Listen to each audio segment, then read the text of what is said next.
السلام عليكم. أول تشفير راح نبدأ باختراقه اللي هو WEB. طبعا أنا اخترت WEB لأنه تشفير سهل، هو راح يكون انطلاقة جيدة لنبدأ بعالم اختراق الشبكات اللاسلكية. ليش اللي حاب أذكره عن WEB أو تشفير WEB إنه هالشبكة هي تشفير قديم ونادر جدا تلاقيها بهاي الأيام، لكن أنت ما بتقدر تحكي عن حالك هاكر إذا طلعت لك شبكة WEB ما تعرف تخترقها. فإحنا راح نغطي بهذا الكورس كل أنواع الشبكات.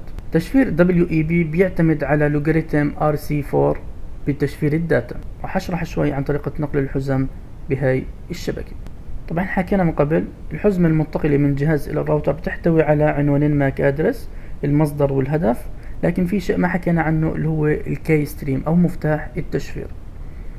مفتاح التشفير هو بكل بساطة الداتا الموجودة في هذا الجهاز أو الحزمة قبل ما تنتقل للراوتر، الجهاز بيشفرها بالكي ستريم أو مفتاح التشفير ومن ثم برسلها للراوتر.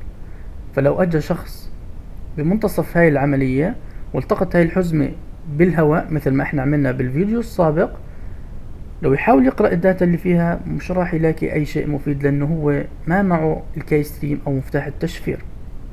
لكن طبيعة الحال لما الراوتر توصل هاي الحزمة، الراوتر معه مفتاح التشفير فبإمكانه يفك تشفير الحزمة ويحصل على الداتا.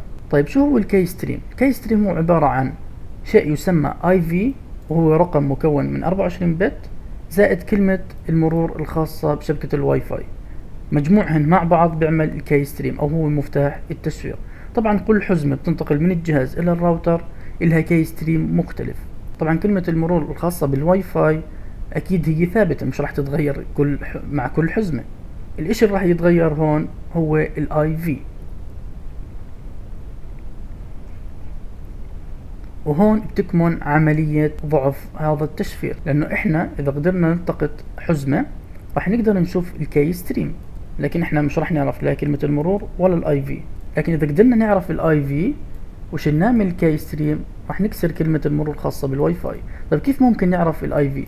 احنا حكينا انه الاي في 24 بت وكل حزمة راح تطلع من الجهاز لها اي في مختلف لانه كلمة المرور ثابتة، لكن هو 24 بت فقط، يعني بعد عدد حزم معينة راح يصير يرجع يكرر الاي في. وبهاي الحالة احنا معنا الكي ستريم وصار معنا الاي في اللي مكرر، فاحنا بامكاننا بهاي الحالة نشيل من الكي ستريم الاي في ونحصل على كلمة المرور. طبعا هذا كان الشرح بشكل موجز. بالفيديو القادم راح نبدأ عملية الاختراق بشكل عملي.